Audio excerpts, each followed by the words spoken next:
and let us all do we can to build a better future. All right, folks. Here we go. Colin. Yes, sir. Biden's year-end rating, worst of modern-day presidents seeking re-election at this point. It is downright pathetic. Now, I could sit here and read this article, but we know this. I know INN has talked about it. Jimmy Dore has talked about it. RBN has talked about it. Due Dissidents has talked about it. Everyone across the political spectrum is talking about it. And look at it right now. Again, according to December polling from Gallup, Biden's approval rating sits at 39%. By comparison, former President Trump approval rating set at 45%. 45. All right. And even Bush Jr. was supported with 58%. All right, so all of this, even former presidents Bill Clinton and Bush Sr. had 51%. This is the lowest approval rating in U.S. Well, not in U.S. history, but let's even Carter, Jimmy Carter, who lost to Ronnie Boy Reagan, is faring better than Joe Biden. And it says a lot about this individual, his presidency, the scandals surrounding him, and so much more. So before because I want to get your thoughts on this, but look at this right here, because remember, it wasn't too long ago where all of corporate media formed a shield wall around the Democrats, around Joe Biden in 2020. I'm pretty sure you dealt with the bullying and the yelling in 2020 because, oh, how dare you criticize Biden? But look at this right here. The reporters are sick of watching Joe Biden jog around like a moron while refusing to defend his miserable term in office. And it is miserable, folks. Hey, I'm going to ask this question, and I know many of you are tired of it, but hey, how's the Biden presidency treating you? Type 1 for, oh, kid, it's doing great. 3 meals a day, full tank of gas.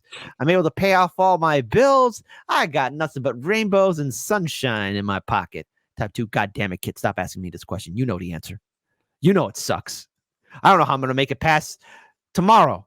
It costs $300 just to go outside, and you think I'm joking. I'm not. It's eventually going to cost $300 to go outside. So let's play this in its full entirety, and then let's break it down.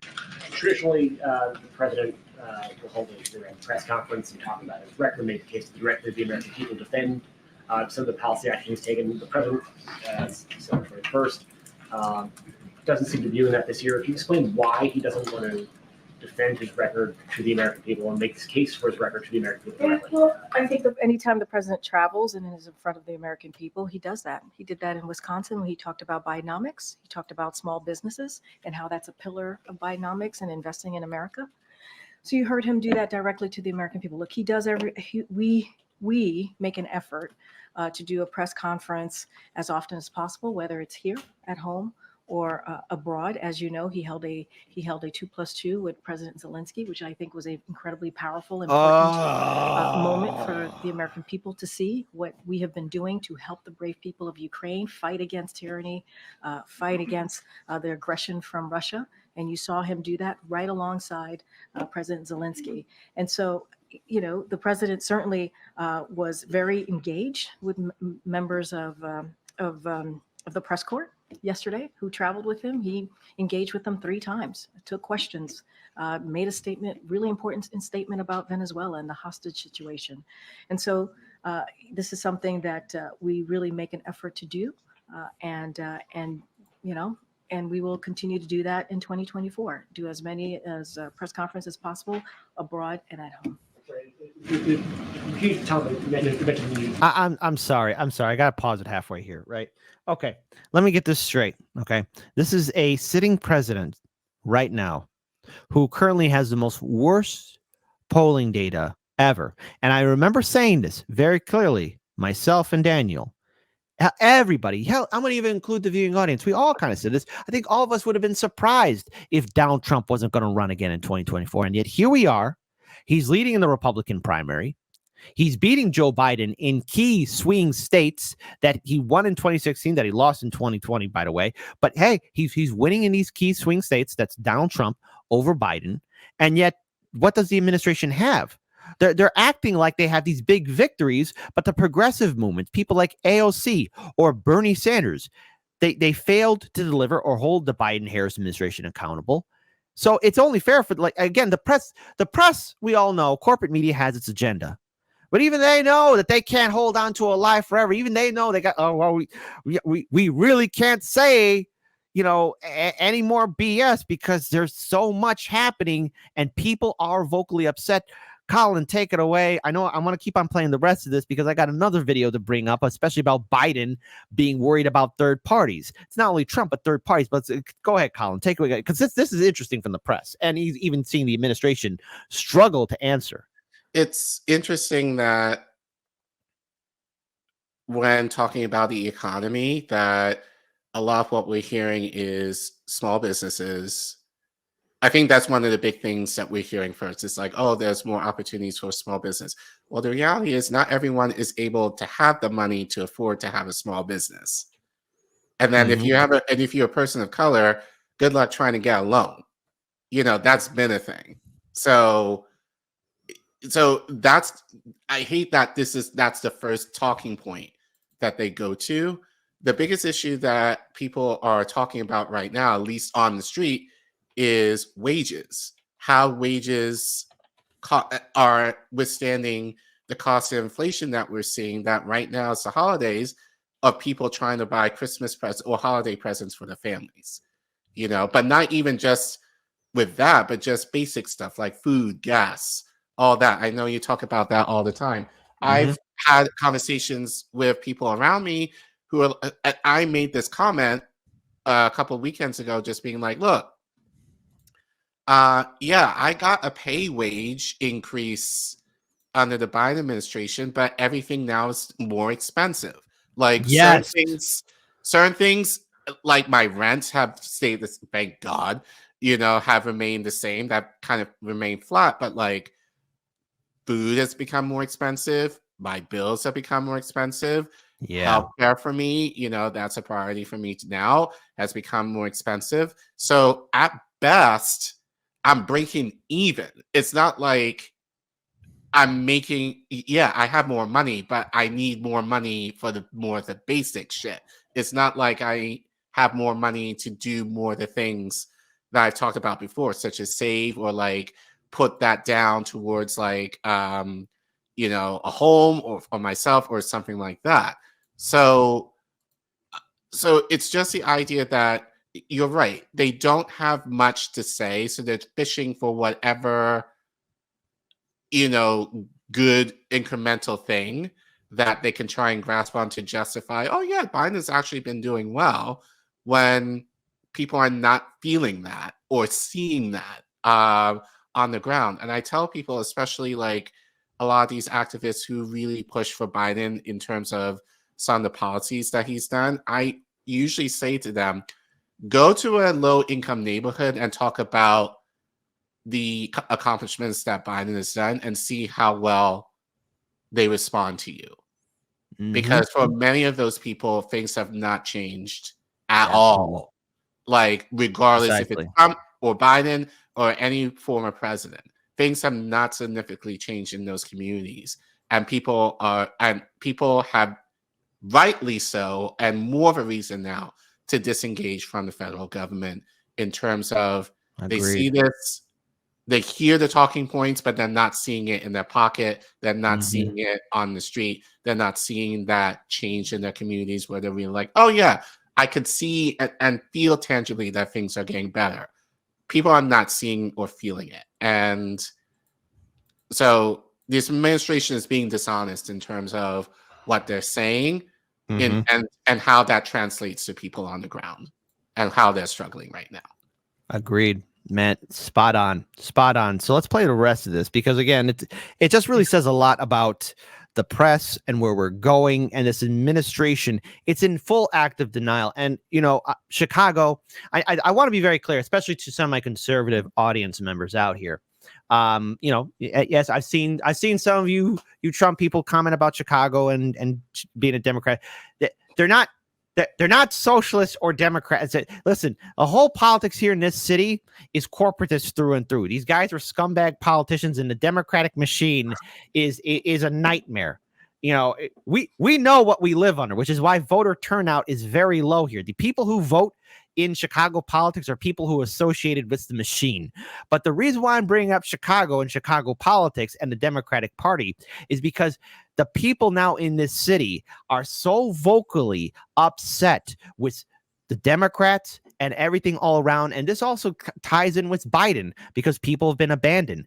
And what I've noticed, Colin, in my city is that you are seeing people who are in predominantly, or is it at Democrat machine areas, pushing back violently and call it, well, not verbally. I mean, but when I say pushback, this is like the most pushback I've seen against machine in years. Hell, my grandpa's never seen anything like this when he was around. And that is just how crazy it is, because the Democratic convention's coming here in Chicago in 2024. And on top of that, people are upset it was Biden. The Democrats are going to have their convention here. And you are seeing people in various neighborhoods, and I've said before that Chicago is a hyper-segregated city. You're seeing people say, hey, third parties, come here. Greens, libertarians, independents. You've got people even calling for Trump to come to Chicago. This is where the Democrats are at, and the press cannot hide it. So let's play the rest of this. As many as possible. What's the president? It's nothing that's public sector. They obviously had a phone call this morning. I'm just wondering if you can, characterize why if you can make time on the president's calendar whenever you want. Well, he made time yesterday to talk to the press yesterday. He did. He talked to them. We made time to make sure that he gave a statement about what was happening in Venezuela, the hostage exchange, the swap that you all saw that was very successful. He made time to do that. He stood in front of the press pool in front of him and made that statement and took some questions. He did 2 other gaggles yesterday. So he certainly engages with the press, and he'll continue to do that. And yesterday, he spoke directly to the American people about Bidenomics, really showing what Bidenomics has done, what he's done the last 2 years. And I think that's important as well for the American people to hear directly from him. And we will make the effort to do press conferences here at home and abroad as well, just like we did last week. Okay. Wow. That is called deflecting. I want to pull up this one more video here, and then let's just break it down here. Discussing Biden being worried about third parties. Before we do it, hold on. You wanted to say something? Go ahead. Take it away. No, I'm good. But actually, go ahead. At least, look, I think in terms of the economy, if you can, at minimum, be honest. Just say to people, yeah, or at least give the talking point of, look, we understand how people are struggling. We understand that you don't have your needs met. At least pretend to care. Like whether or not you're going to do anything, it's whatever. But at least have the idea of understanding that I would say the fair majority of people are struggling right now, and at least speak to that, and at least give some confidence in people that you actually are. I don't want to say I see you, I hear you, because we know that's bullshit. But at least if you're saying that, it kind of gives some impression for people that, okay, they might be trying. Now, the question is, are they? But the idea of just totally disengaging, or by choice, to being like, well, we're doing all these things, and if you're not seeing it, then something's wrong with you. That's kind of the impression that I get, from Corinne Jean-Pierre here, is that people are lying when they say that things are tough. So it's kind of putting the onus on, oh, you guys should be fine, and if you're not fine, then something is wrong with you, versus we take it upon our administration to really fully understand how people are struggling right now. And we're going to do our best and you can fill in the blank of whatever they say or try that they're going to do. But we're not necessarily hearing that. It's just that this doubling down of, oh, everything's fine. And if you're not fine, well, it's your fault. That's kind of the impression that I get from her and this administration, when they kind of mention all these things that they're doing that are not really resonating with the people, or if you have access to it, that, like as I said, most people do not have the means to start a small business. So, so yeah, it's just a more of a kind of like a low key shame. Yeah. That's kind of the impression I'm getting from her right now. Precisely. And look, here's another thing too. And this is something I never saw, no matter what election cycle, be it under Ronald Reagan or Bush. Well, well, Bush Sr. had Ross Perot and Bill Clinton to extent Ralph Nader.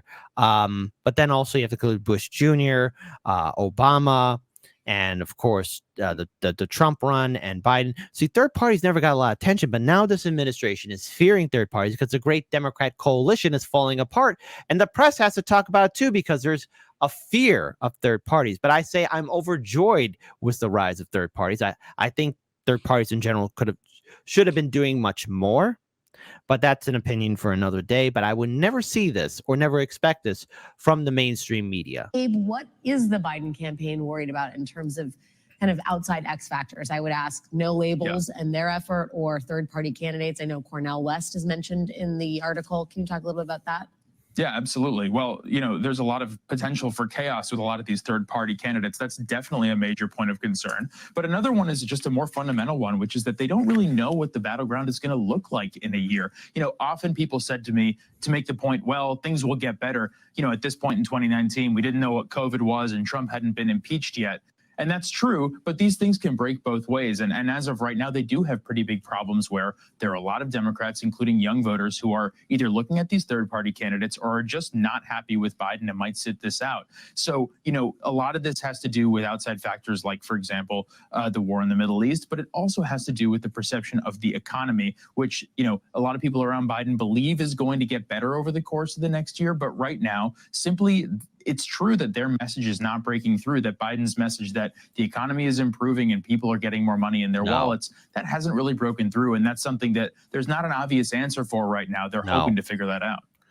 Nope, there is no answer. That is denial. Here's the thing. The economy is, look, okay, so, these past 3 months, I managed to have at least maybe 1 or 2 days just to kind of have to myself. And I went downtown twice in the city of Chicago, and I have to tell you, prices are up on all the goods. The number one issue that's going to be the concern for everyone.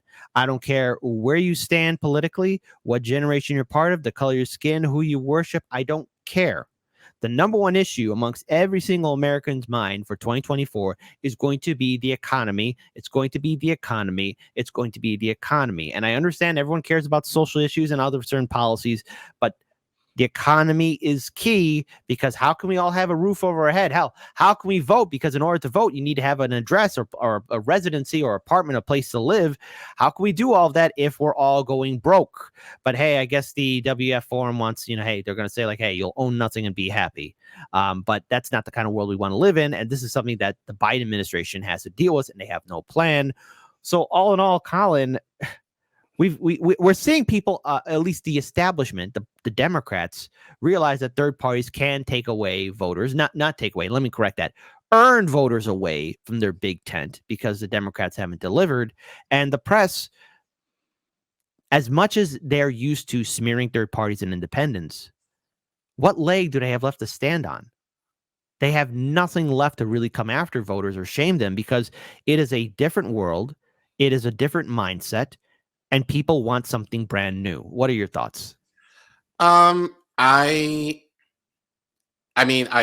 too. I welcome the idea of third parties, having, or at least the potential, I would say, of having a larger influence in this election. And for people who are scared, it's the idea of, well, at least since the Democrats are in power, do better. Like, yeah. like third parties would not be an issue if Democrats or Republicans were actually doing something for the American people. But I will say this too, in terms of third parties as well. You said this, but there are issues with third parties as well, that, given the Green Party especially, that, they haven't really had much of a presence since Jill Stein's run back in 2016. They've been kind of flatlined, since then.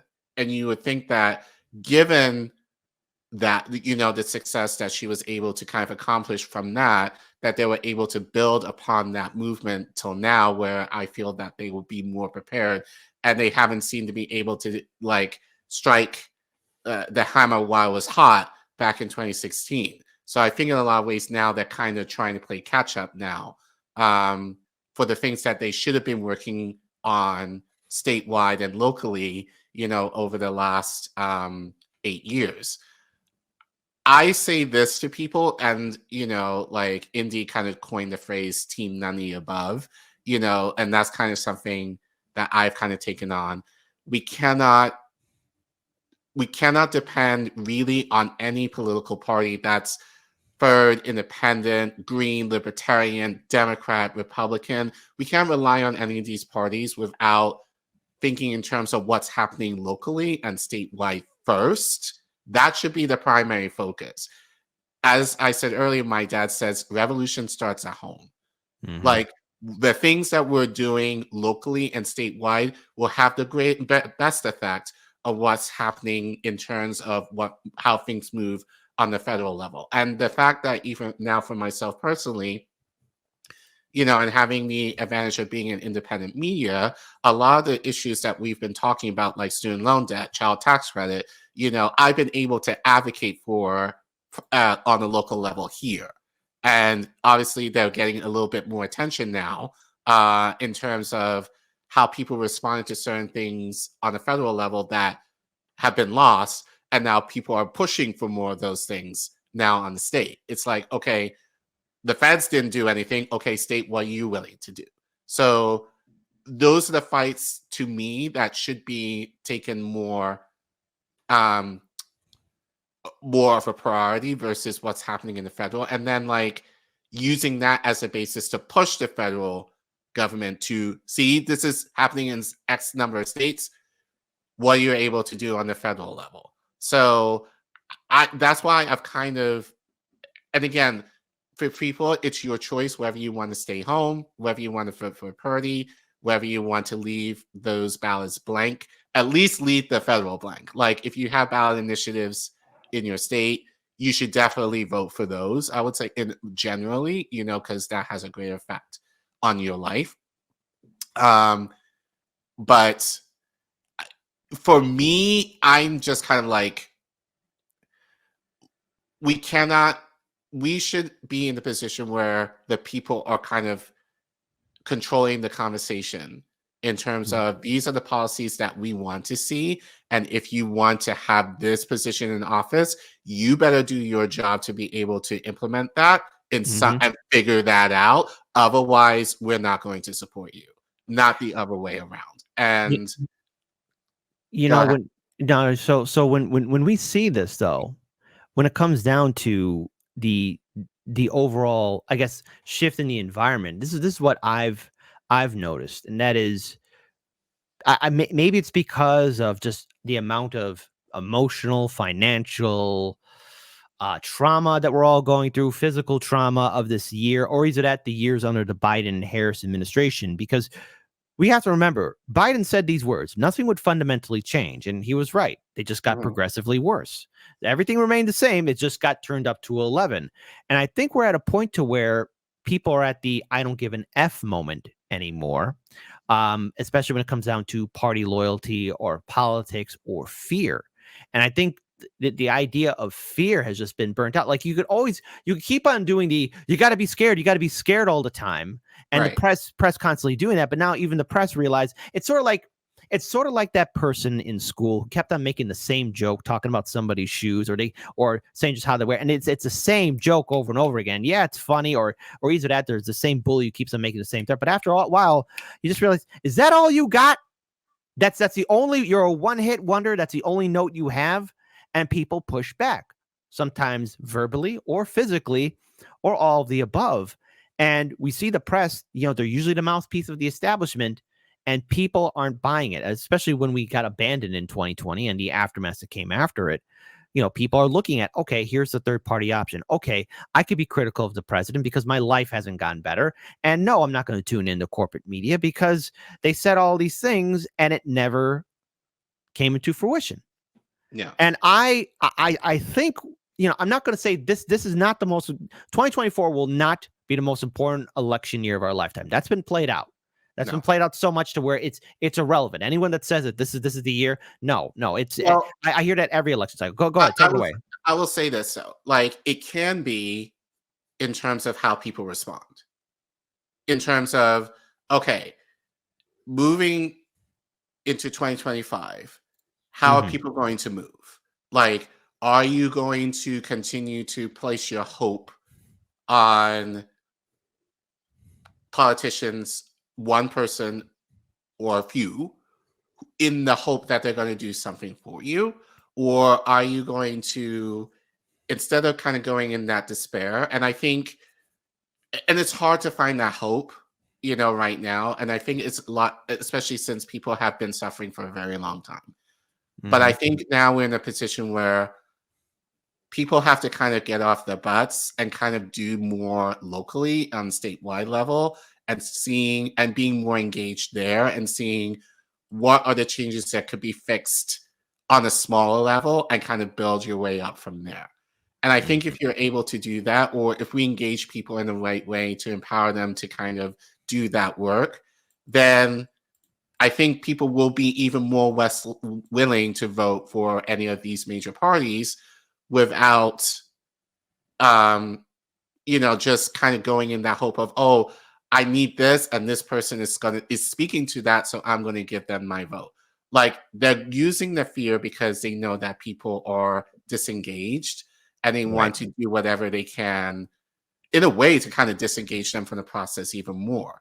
I think the way to counter that is kind of looking locally, kind of looking at your state and being like, look, there are certain things that we need. What are organizations that have been doing this work? How can I go alongside with them? How can I use my voice in order to kind of advocate for those needs openly? How can I counter local politicians? And again, like with Richie Torres that you highlighted earlier, how can we engage them to kind of having that, either that conversation or at minimum, forcing them their hand in terms of, we're not going to vote for you unless this happens. Like, so that's the hope that I have in terms of having, moving in that, like, ideally, I hope we're able to move in that direction.